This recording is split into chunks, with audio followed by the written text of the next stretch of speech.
Hey folks, well last night was the American Idol auditions in New York City and San Juan, Puerto Rico.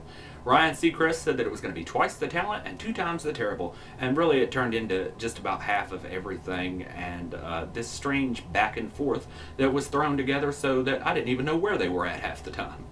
The first audition was from Adiola Atagoca. She said most of the time people compare her to Mariah Carey or Mary J. Blige. I said, uh-oh, here we go again, another Mariah Carey wannabe.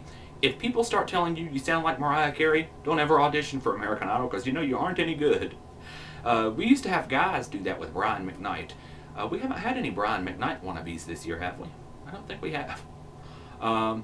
Anyway, Adiola had so much confidence that she quit her day job. Well, that wasn't a very smart thing to do. She sang And I'm Telling You, and I didn't even recognize that song. If she hadn't told me what she was singing, I'd have had nary a clue what was coming out of her mouth. Of course, she didn't get through, but Simon did call her boss and help her beg for her job back. I bet all the employees where she works were just laughing so hard when the boss told them, Simon Cowell called me and asked me to hire Adiola back because she didn't make it through on American Idol.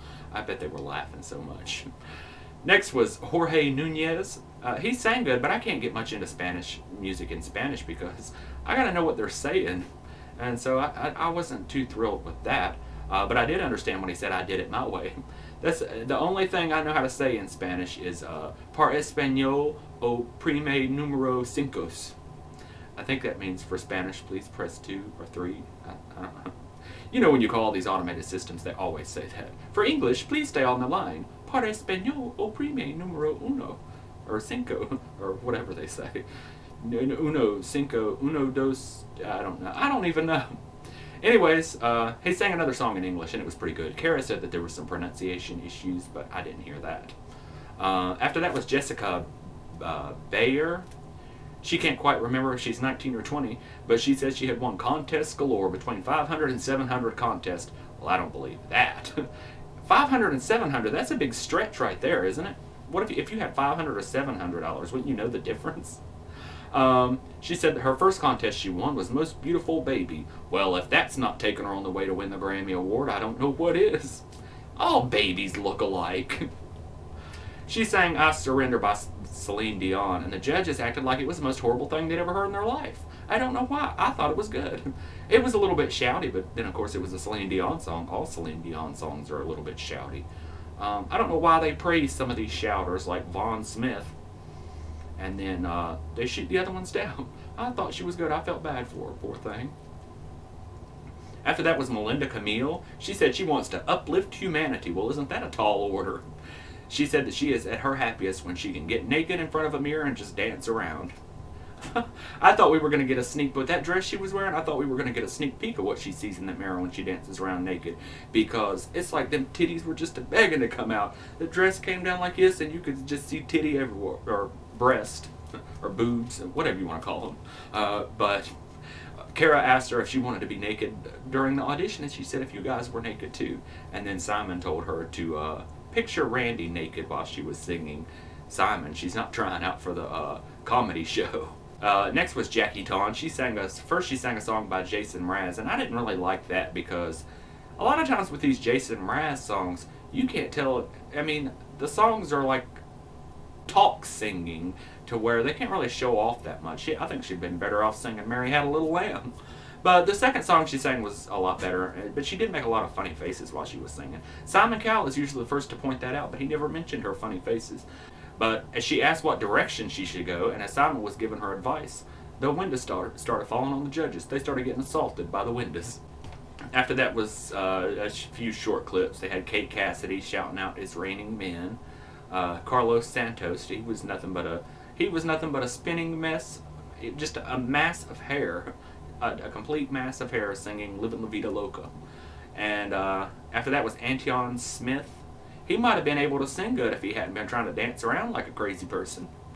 Then was Jasmine James, showed off her cheerleading moves. Mike Perlman dressed up like a clown holding a boombox, trying to play it like a guitar. That was pointless. Then we had Joel Contreras, outrageous, over the top, trying to be funny, but was trying so hard that it really wasn't funny anymore. I call that Jim Carrey comedy, because I never could get into those Ace Ventura Pet Detective movies, because they're just, it's just like too over the top to even be funny. My mom loved them movies. I couldn't stand them. But he came in dressed in a cardboard iPod and called himself a guypod. Now that was a little bit funny. But he was making the good little clicking noises like an iPod did. He sounded just like an iPod.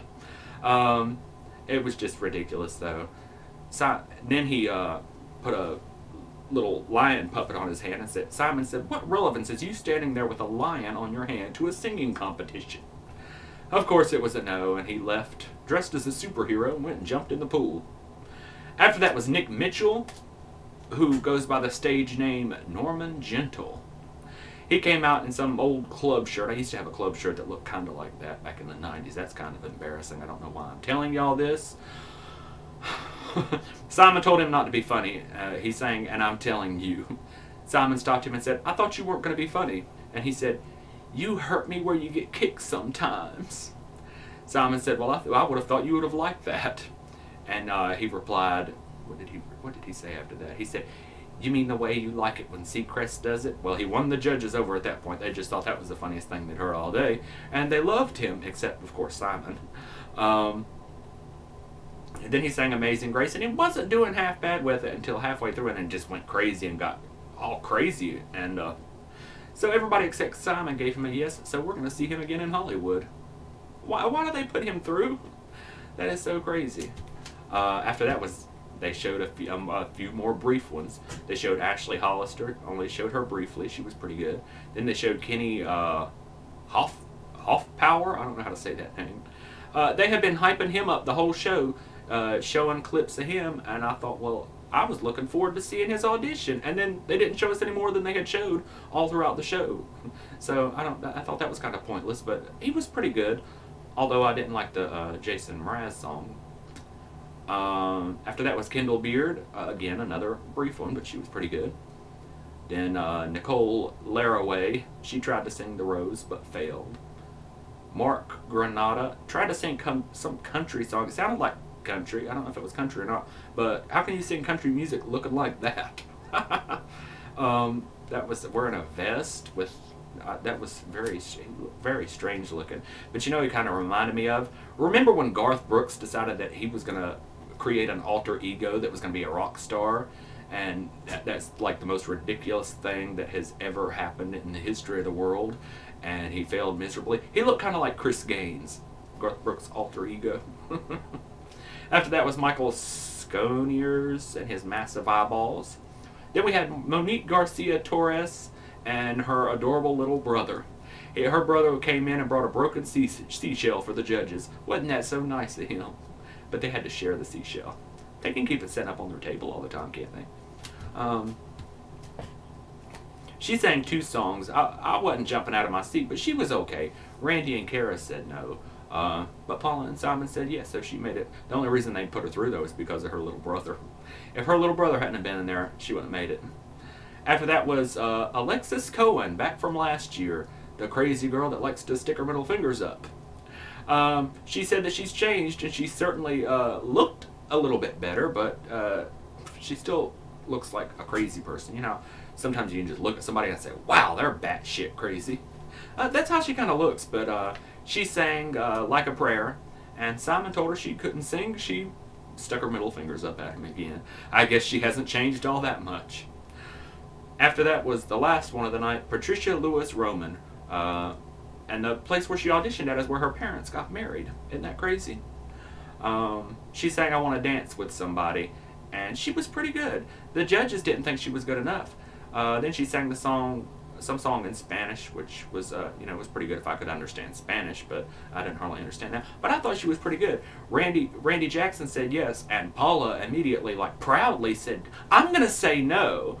Yay for Paula trying to have her own opinion again. Simon let her through, though, so she's going to Hollywood, which is next week. Yay, the auditions are over. I'm so happy about that. But anyways, 9 people made it through in Puerto Rico and 26 from New York. 26! But we're going to Hollywood next week, and I can't wait for all the drama. So I'll see you folks later. Bye.